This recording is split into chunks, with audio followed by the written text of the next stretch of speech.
pengembangan makanan khas Jawa Timur. Yara!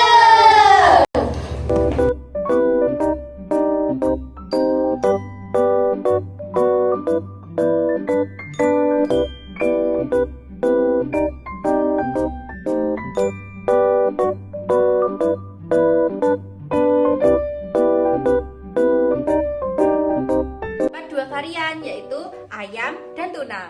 Mari kita makan yang ayam.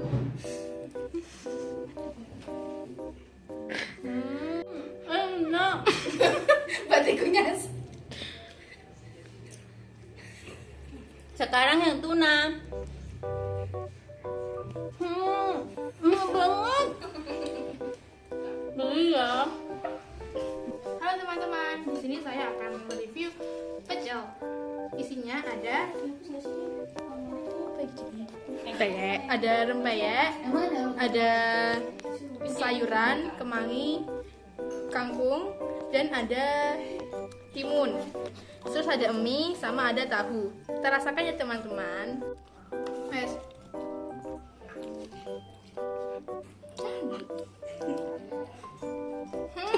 Enak. Wes.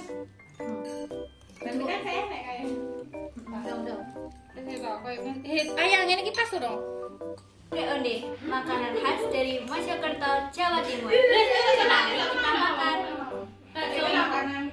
Bakso. Di dalamnya ada apa ya? Makanan khas di Indonesia. Isinya kacang hijau. Enak. Di samping adalah makanan khas dari Jawa Timur yang berisi lontong dan sayur lodeh. Mari makan.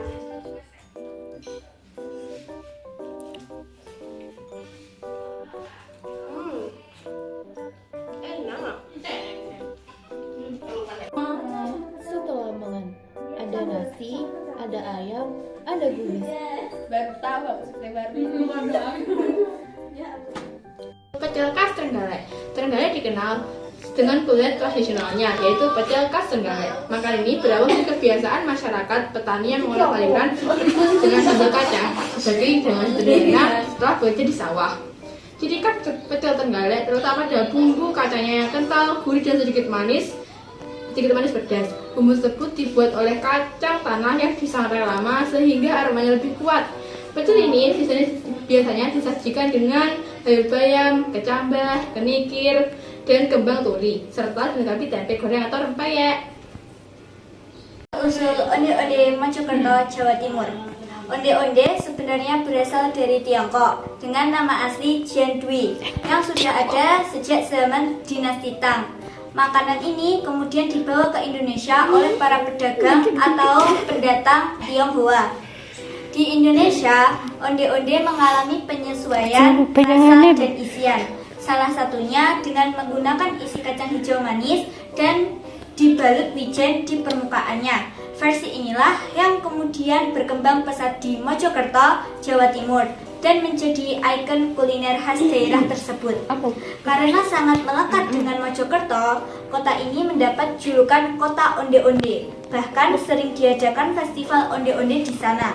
Dan banyak sentra UMKM yang memproduksi makanan ini secara turun-temurun. Lalu bakso Malang. Bakso Malang terkait dengan kehadiran pedagang bakso Tionghoa Melayu bernama John Muslim yang membuka warung di dekat alun-alun Kota Malang pada tahun 1939. Sejak saat itu, bakso Malang berkembang menjadi makanan khas dengan ciri khas seperti tambahan pelengkap seperti bakso goreng, siomay, dan pangsit, serta kuah yang lebih kaya rasa dari kaldu tulang dan jeroan. Khas bakso Malang, awalnya bakso dibuat dengan cara manual hingga menghasilkan tekstur yang kenyal. Popularitasnya membuat bakso Malang berkembang pesat dengan berbagai varian isian dan pelengkap. Usul soto Lamongan. Soto Lamongan muncul dari tradisi kuliner masyarakat Lamongan yang suka mengolah ayam kampung dengan bumbu rempah kuat seperti kunyit, serai, lengkuas, dan bawang. Awalnya soto ini hanya dijual oleh pedagang kaki lima di daerah Lamongan karena rasanya disukai banyak orang. Para penjual kemudian merantau ke berbagai kota besar seperti Surabaya, Jakarta, dan sekitarnya. Ciri khas soto Lamongan menggunakan ayam kampung sebagai bahan utama. Kuahnya berwarna kuning cerah karena bumbu kunyit. Dihidangkan dengan koyak yaitu campuran kerupuk udang dan bawang putih goreng yang dihaluskan. Biasanya disajikan bersama nasi putih, saus, irisan kol, dan saus. Malah. Khas soto Lamongan menggunakan ayam kampung sebagai bahan utama. Kuahnya berwarna kuning cerah karena bumbu kunyit. Dihidangkan dengan koyak yaitu campuran kerupuk udang dan bawang putih goreng yang dihaluskan. Biasanya disajikan bersama nasi putih, saus, irisan kol, daun bawang seledri, dan telur rebus. Usul sompel. Sompel merupakan makanan khas dari Tulungagung, Jawa Timur. Dulunya makanan ini sering digunakan sebagai bekal bagi para petani jika hendak ke sawah. Sompel berisi irisan lontong, sayur bung atau sayur rebung, atau bisa juga menggunakan sayur bersantan seperti sayur kacang, tahu, sayur nangka muda, dan sambal kacang yang ditambah urap-urap yang pedas. Meski sederhana, sompel memiliki cita rasa yang luar biasa. Kuliner ini juga terkenal akan kepedasannya. Sajian khas sompel ini telah ada sejak puluhan tahun lalu. Banyak sekali penjual yang berdagang menjajakan sompil, mulai dari di pinggir jalan, membuka warung, di pasar, hingga yang dijajakan keliling. Latar belakang nasi gekok. Sebelumnya, masyarakat Trenggalek, terutama di daerah pegunungan yaitu Kecamatan Bendungan, semua bekerja sebagai petani. Mereka berangkat lebih pagi untuk menghindari panas, namun bekal yang mereka bawa sering basi. Dari itu, ibu-ibu memikirkan yaitu membuat sebuah nasi yaitu yang lebih awet, yaitu nasi gegok.